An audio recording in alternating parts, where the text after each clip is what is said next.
부조선지자 제48장 가나안의 분배.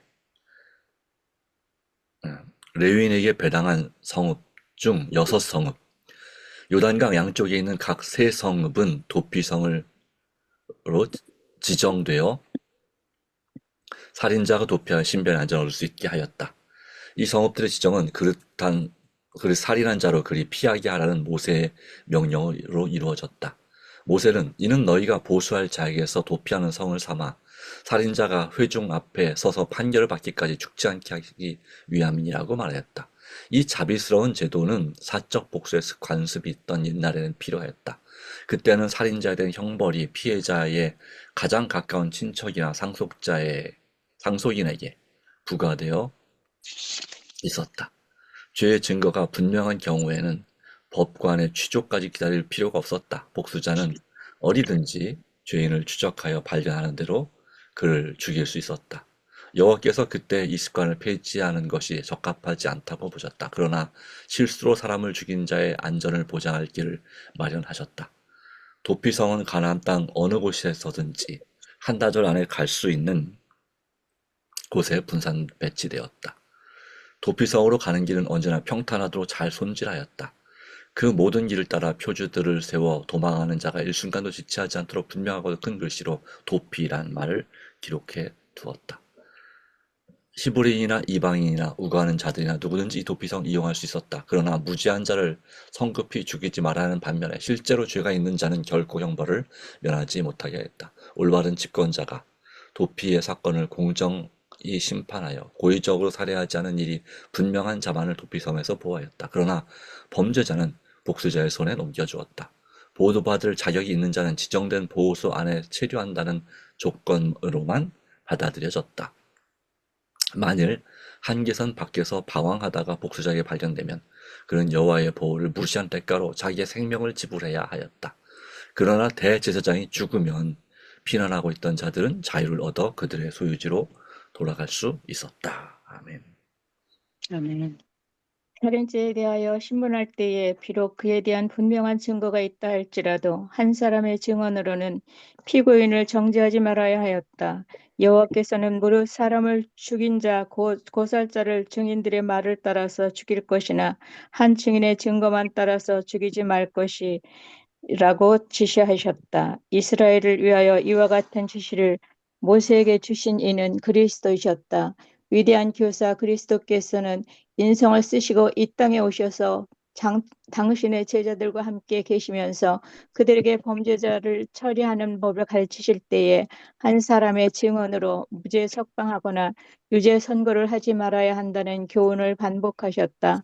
한 사람의 견해나 의견으로 논쟁이 되고 있는 문제를 결말지어서는 안 된다. 이 모든 사건에서 두 사람이나 그 이상 연합하여 그들이 함께 책임을 져야 하며 두세 증인의 입으로 말미암다 정참케 하여야 한다. 살인죄로 신문을 받는 자가 유죄로 판명되면 아무런 속죄나 배상금으로라도 구원할 수 없었다. 무릇 사람의 피를 흘리면 사람이 그 피를 흘릴 것이나 살인죄를 범한 고살자의 생명의 속전을 받지 말고 반드시 죽일 것이며 그를 내 단에서라도 잡아내려 죽일지니라. 피 흘림을 받은 땅은 이를 흘리게 한 자의 피가 아니면 속할 수 없느니라. 고 하나님께서 명령하셨다. 국가의 안전과 순결을 유지하기 위하여 살인죄를 엄중히 처벌해야 했다. 하나님께서만 주실 수 있는 인간의 생명은 신선하게 보호되어야 한다. 고대 하나님의 백성을 위해 지정된 도피성은 그리스도 안에 준비된 피난처의 상징이었다. 이러한 이 땅의 도피성을 마련하셨던 동일한 자비로우신 구주께서는 그의 보혈을 흘리심으로 하나님을 율법을 범한 자들을 위하여 저희가 둘째 사망에서 피하여 안전함을 얻을 수 있는 확실한 피난처를 준비하셨다. 어떠한 권세도 용서를 받기 위하여 그리스도께 나아가는 영혼을 그의 손에서 빼앗을 수 없다. 그러므로 이제 그리스도 예수 안에 있는 자에게는 결코 정죄함이 없나니 누가 정죄하리요. 죽으실 뿐 아니라 다시 살아나신 이는 그리스도 예수시니 그는 하나님 우편에 계신 자여 우리를 위하여 간구하시는 자시니라. 아멘. 아멘. 소망을 땅. 도장로님 알아서. 도피성으로 도망하는 자는 조금 더 지체할 수 없었다. 가족과 작업을 모두 버려야 했다.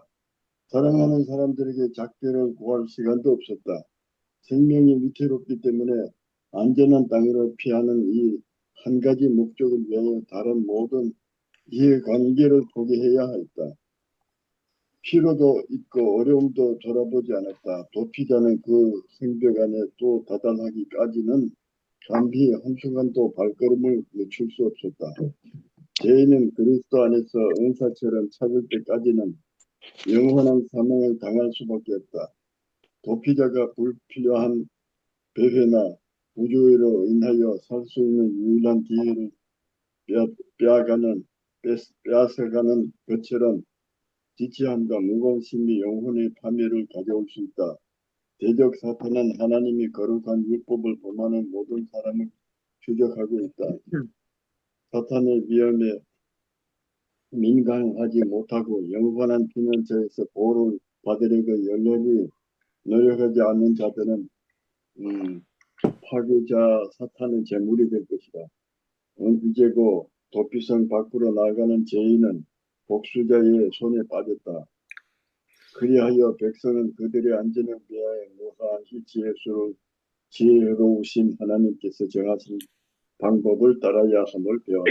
그와 마찬가지로 죄인이 또 죄사함을 얻기 위해서도 그리스도를 믿는 것만으로 충분하지 않다. 죄인은 믿음과 순종으로 그리스도 안에 거해야 한다. 우리가 진리를 아는 지식을 받은 후 진직죄를 범한 즉 다시 속죄하는 죄가 없고 오직 무서운 마음으로 심판을 기다리는 것과 대적하는 자를 소멸할 맹렬한 불만 있으리라. 이스라엘의 두 지파 간의 우르벤 므낫세 반 지파와 함께 요단강을 건너기 전에 그들의 기업을 받았다. 유목민들에게 광활한 고원 지대와 길라스의 바산의 풍부한 설림이 그들의 양떼와 소떼를 위하여 가나안 본토에서 찾아볼 수 있는 방대한 방목자를 제공해 주는데 매력을 느껴 이곳에 정착하기를 갈망했던 것이다. 그러나 이들 두 지파와 반 지파는 그들의 목에 해당한 군사를 보내어 다른 지파에 함께 요단강을 건너서 다른 지파 모두가 지옥을 얻을 때까지 그들과 함께 싸울 것을 사역하였다. 그리고 그 의무를 충실히 감당해냈다. 열 지파가 가나안에 들어갈 때 4만 명의 우르벤 자손과 갓 자손과 므낫세 반 지파는 무장하고 여호와 앞에서 건너가서 싸우려고 여리고 평지에 이르니라. 그들은 여러 해 동안 저의 동포들 곁에 용감히 싸웠다. 이제 그들이 저의 소유를 땅으로 돌아갈 시간이 이르렀다. 그들은 저의 동포들과 연합해서 싸웠으므로 노화물을 분배받아 많은 재산과 힘이 많은 가축과 금, 동, 철과 힘이 많은 의복을 가지고 돌아왔다. 그들은 이 모든 것을 가족과 가축과 함께 현재 남아 있었던 자들과 분배해야 했다.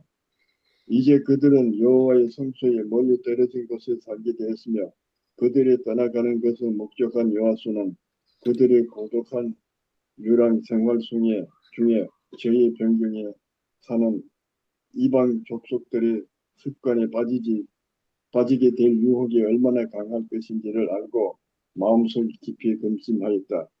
여호수아와 다른 지도자들의 마음이 아직도 불길한 예감에 눌려 있는 동안에 그들에게 이상스러운 소식이 들려왔다. 이스라엘 백성이 기적적으로 강을 걷는 곳에서 멀지 않은 요단 강변의 두 지파와 반 지파는 실제로 번제단과 비슷한 큰 제단을 쌓았다. 하나님의 율법은 성전 이외에 다른 예배하는 곳을 세우는 것은 금지하고 그에게 하는 자를 사형에 처하도록 하였다. 만일 이 재단의 목적이 그런 것이라면 그것을 그냥 둔다면 그것은 백성을 참 신앙에서 돌아서게 할 것이다. 백성의 대표자들이 실로에 모이고 그들의 흥분한 분노가 고조되어 곧바로 범죄자들을 대항해서 싸움을 하고자 제의하였다. 그러나 가장 신중히 생각하는 자들의 감화를 받아 먼저 대표자들을 보내어 두 지파와 반 지파에서 그들의 행위에 대한 설명을 듣기로 하고 그 지파에서 한 명씩 100명, 10명을 선택했다. 그 우두머리는 비느하스였는데 그는 9월의 사건에서 열성으로 이름을 떨쳤던 사람이었다. 두, 두 지파와 반 지파가 그처럼 큰 의심을 반할 행위를 아무런 설명도 없이 공공연히 행한 것은 잘못이었다. 대사들은 저의 동포가 범죄한 것으로 생각하고 날카로운 책망으로 그들을 대하였다. 대사들은 그들이 여호와께서 반역하였다고 비난하고 바알불론과 연합함으로 인하여 이스라엘 백성이 어떤 행벌이 내렸는지를 기억하도록 명하였다. 비느하스는 온 이스라엘의 유익을 위하여 갓과 우르벤 자손에게 말하기로 너희가 만일 회생 제단이 없는 땅에 거하기를 원치 않는다면 건너편 너희의 동포들의 소유자에게 분깃을 받을 수 있다고 하였다. 아멘. 아멘. 대답으로 피고인들은 그들의 제단은 희생제물을 드리려 함이 아니요 다만 그들이 요단강에 의하여 분리되어 있을지라도 가나안에 있는 동포와 동일한 신앙을 가졌음을 증거하기 위함이라고 설명하였다.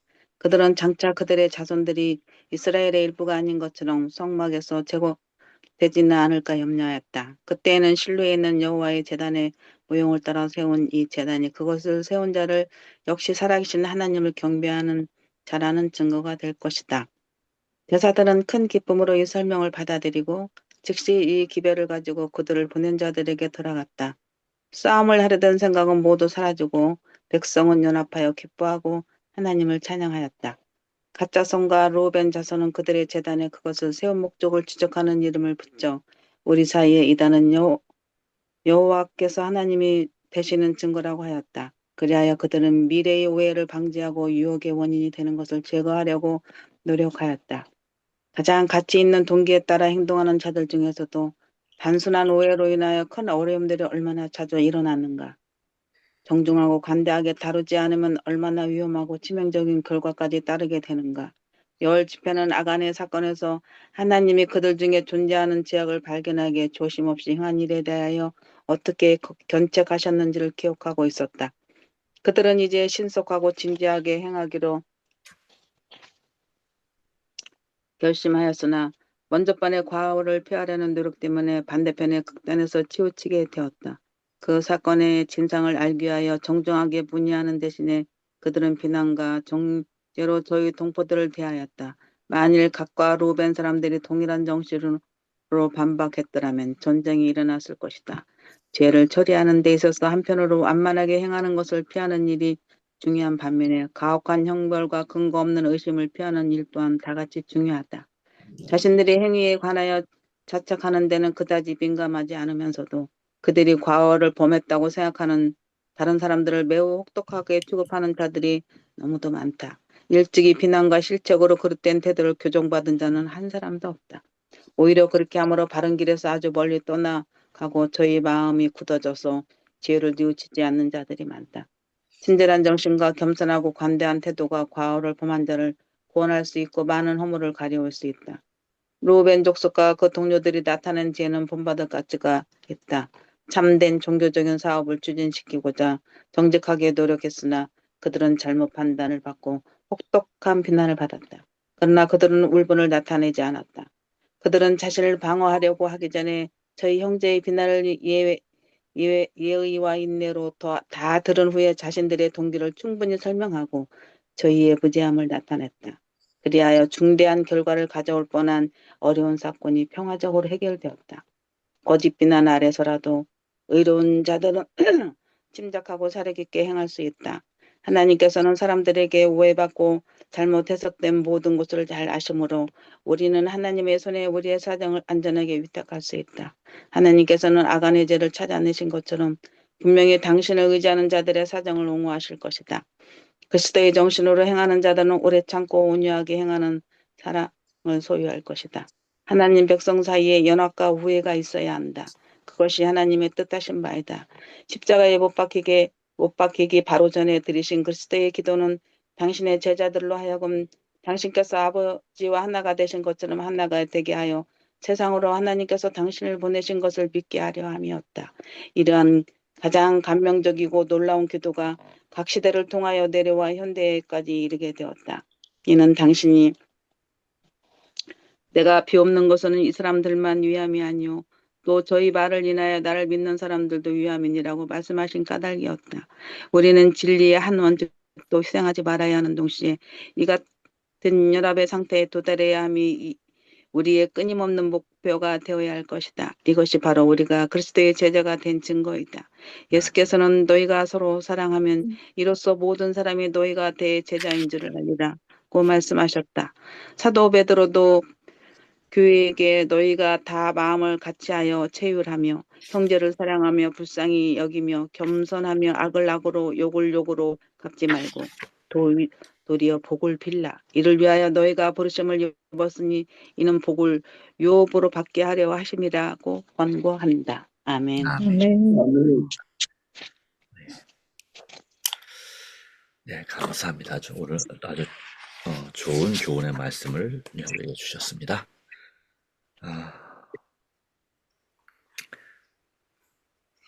네, 도피성에 관한 이야기를 먼저 다뤘고요. 그 다음에는 이제 이스라엘 두 지파, 갓과 루벤, 므낫세 반지파가 요단강에 건너가서 그 단을 쌓았던 그 이야기를 통해서 그리고 그 문제를 해결하는 과정에 대하여서 우리의 좋은 교훈을 주고 있습니다. 첫 번째, 이 도피성은 이 요단강을 중심으로 양쪽으로 3개 성씩 6개의 성이 그렇게 마련되어 있었습니다. 이 목적은 고의로 살인한 사람이 아니라 실수로 살인한 사람들의 생명을 보호하기 위한 목적으로 아주 자비로운 제도였습니다. 그러나 고의로 살인하고 도피한 사람들은 보호를 받을 수가 없었습니다. 그러므로 이 도피성은 바로 이런 지시를 모세에게 주신 분은 바로 그리스도이셨다라는 사실을 보여주고 있습니다. 누구에게나 자기의 잘못을 회개하고 뉘우칠 수 있는 기회를 주시고 그리고 또한 한 범죄자를 처리할 때 단순히 한 사람의 얘기만 듣고서 그렇게 하는 것이 아니라 여러 사람, 적어도 2-3사람의 증인의 필요성을 이야기하고 있어야 할 것을 말하고 있고 또한 그 죄인에 있어서 진정으로 용서받고 구원받는 비결은 바로 그리스도 안에서 피난처를 또는 의심처를 찾을 때라고 하는 것입니다. 그래서 우리가 부족하고 죄를 지을 때마다 우리의 진정한 참된 도움은 누구에게 있냐면 피난처는 바로 예수 그리스도 안에 있는 것입니다.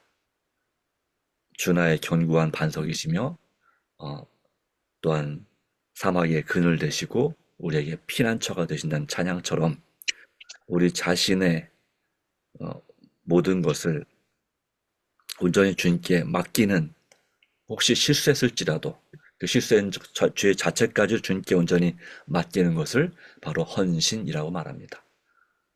우리가 하나님의 사업을 위해서 큰 돈을 기부하거나 또는 내 시간을 내서 나의 몸과 나의 전부로 이렇게 봉사하는 것도 중요한 헌신이지만 하나님께서 기뻐 받으시는 헌신 중에 하나는 바로 우리의 죄 사함을 얻기 위해서 그리스도를 믿고 그분께 온전히 믿음과 순종으로 그분 안에 거하고자 결심하는 것이 바로 헌신이라고 말합니다. 여기와 같이 말합니다. 죄인이 죄사함을 얻기 위해서도 그리스도를 믿는 것만으로는 충분하지 않다. 죄인은 믿음과 순종으로 그리스도 안에 거하여야 한다. 그리스도 안에 거한다는 것에 대해서 요한복음 15장의 말씀은 그리고 14장의 말씀은 바로 우리가 믿음으로 하나님의 계명을 지키면 그의 사랑 안에 거한다고 말씀하고 있습니다. 우리 마음에도 성령님이 계시고 예수님이 살아 계셔야 되고, 동시에 우리가 하나님의 뜻대로, 하나님의 계명을 지키고자 결심함으로, 그리고 믿음으로 순종함으로 우리가 그리스도 안에 있는 것이 우리가 이 마지막 때에 담대함을 얻는 비결이라고 말씀하고 있습니다. 그런 의미에서 우리는 이 도피성, 또 우리가 또 누군가에게도 도피성 같은 존재가 되어야 되지 않을까요? 마음에 스트레스를 받고 어찌할 바를 모를 때, 또 죄책감을 가지고 시달리거나 힘들어할 때 바로 그들을 주님 품 안에서 쉴 수 있게 만들어주는 도피성이 바로 우리의 가정이 되어야 된다고 믿습니다. 또 우리 자신도 그런 도피성 역할을 하는 누군가에게 그런 사람이 되어야 되지 않을까요? 네, 바로 그것이 그리스도의 정신입니다. 그 다음 사건은 바로 이제 그 단을 쌓았던 그 문제였는데, 거기에서 주는 교훈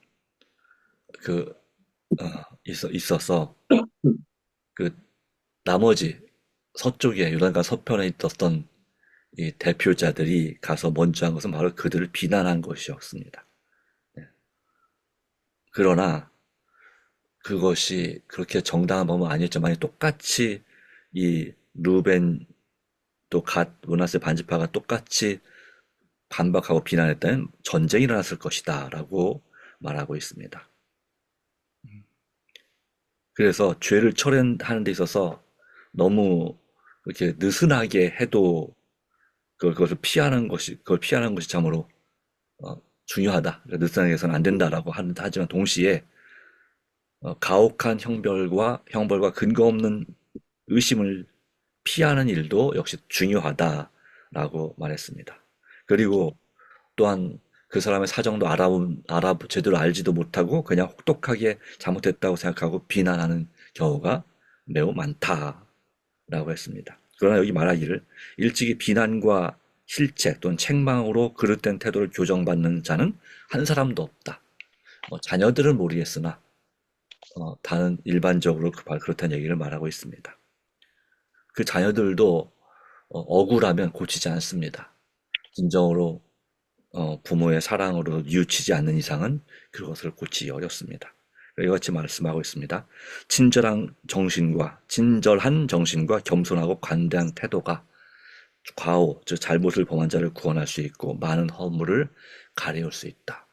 그러므로 이 진정한 사랑에 대해서 말씀하시면서 허물을 가리워주며 라고 말할 때 그것은 지은 죄를 모른 척하거나 괜찮다고 그냥 그렇게 회개하는 대신에 마음을 담대하게 만들어주는 것은 허물을 가려주는 것이 아닙니다. 그러나 친절하고 겸손하고 관대한 태도로 그로 하여금 그 스스로 어떤 죄를 지었는지를 깨닫게 만드는 것이 허물을 가려주는 것이다 라고 이해해야 되지 않을까 생각합니다. 근데 요즘은 도리어 내가 비난받을까봐 딴 사람의 잘못을 대놓고 정말 이런 정신으로 그렇게 깨닫게 권면하지 못한다고 하는 것이 요즘의 큰 문제입니다. 또는 뭐 교회 안 나올까봐, 또는 또 내가 그 사람과 원수가 될까봐 우리가 그 잘못을 잘못이라고 제대로 지적하지 못하는, 뭐 깨닫지 못하게 하는 것이 많다는 사실을 보여주지만, 우리가 그리스도의 정신으로 오래 참고 온유하게 행하는 사랑을 소유하고 그런 사랑으로서 우리가 호소하고 권면하는 것은 분명히 필요하다는 것입니다. 내가 비난을 받을지라도 그걸 감수하고 그 영혼을 정말 사랑함으로 이야기한다면 그 상대방이 우리 마음이 어떤 마음인지 이해한다면 그렇게 우리를 원수처럼 대하지 않겠죠. 네, 그렇겠죠. 자, 그래서 하나님의 백성 사이에는 연합과 우애가 있어야 한다. 이것이 바로 그리스도의 기도의 핵심이었습니다. 하나님, 바로 아버지와 내가 하나 된 것 같이 저들도 우리와 하나가 되게 앞서서 요한복음 17장의 말씀이었습니다. 바로 이 제자들뿐만 아니라 그들로 하여금 그 말을 믿는 그들로 인해서 계속 믿게 되는 그 대대로 역사 대대로 수많은 제자들이 그렇게 되기를 간절히 바라고 있는 것입니다. 우리는 진리의 원칙도 희생하지 말아야 하는 동시에 이 같은 연합의 상태에 도달해야 함이 우리가 끊임없이 우리의 끊임없는 목표가 되어야 할 것이다라고 마지막 문장에서 바로 위에 말씀하고 있습니다. 이것이 바로 우리가 그리스도의 제자가 된 증거이다. 그러니까 원칙도 지키고 동시에 연합을 위해서 끊임없이 목표를 삼아서 그렇게 우리가 활동하고 기도하고 헌신하는 것이 바로 제자된 증거다. 너희가 서로 사랑하면 이로써 모든 사람이 너희가 내 제자인 줄 알리란 말씀. 요한복음 13장 35절의 말씀은 이와 같은 의미를 포함하고 있습니다.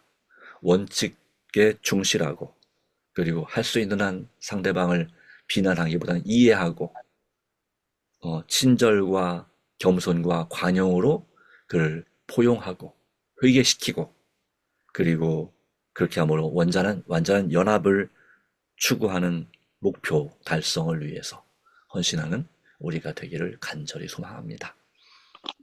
그래서 이 베드로전서 3장 8절 9절 말씀처럼 너희가 다 마음을 같이하여 체율은 이제 긍휼히 또는 불쌍히 여기면 같은 말입니다. 또는 체율은 이해하며 다 뜻이 있습니다. 형제를 사랑하며 불쌍히 여기며 겸손하며 악을 악으로 욕을 욕으로 갚지 말고 도리어 복을 빌라. 체율은 나도 죄인이고 당신도 똑같은 죄인이고 나도 실수할 수 있고 당신도 실수할 수 있다는 것을 나도 안다. 이런 의미가 체휼입니다. 물론 예수님은 죄를 짓지 않으셨지만 우리의 그런 상태를 아셨습니다. 우리가 얼마나 연약한지를. 자, 이를 위하여 너희가 부르심을 입었으니 이는 복을 바로 하늘의 영원한 복을 또 이 땅에서의 복을 유업으로 받게 하려 하심이라. 이 말씀이 오늘 우리에게 이루어지게 되기를 간절히 소망합니다. 기도합니다. 하나님, 우리의 마음과 생각을 주님께 드립니다. 우리가 억울하게 악한 일을 당하고 욕을 먹는 일이 있다 할지라도 똑같이 악을 악으로 욕을 욕으로 갚지 않기로 굳게 결심하는 우리가 되게 하여 주시옵소서. 우리의 마음이 누군가에게 도피성처럼 되어서 그리스도의 마음으로 오직 주님 앞에 믿음과 순종으로 그리스도 안에 거할 수 있는 우리 삶이 되게 하여 주시고 또 예수님을 우리 마음에 늘 모시고서 예수님을 닮아가는 우리 삶이 되어서 우리 자신이 우리 예수님과 하나가 되게 하여 주시옵소서. 그리고 또한 우리와 우리 가족이 하나가 되게 하시고 예수님 안에서 우리 믿음의 형제들과 온전히 하나가 될 수 있도록 그런 연합을 추구하는 것이 우리의 일생의 목표가 될 수 있도록 도와주시옵소서. 그러나 그럼에도 불구하고 우리가 원칙을 희생하지 않도록 도와주시옵소서. 정말 주님 뜻대로 주님 말씀의 진리대로 살기로 결심하고 또한 그 진리로 진정한 자유를 경험하는 하나님의 자녀가 되게 하여 주시옵소서.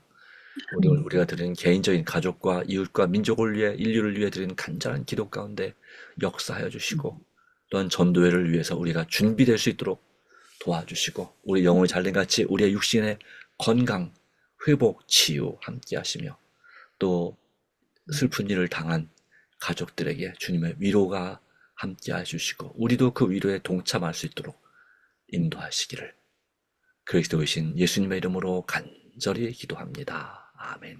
아멘.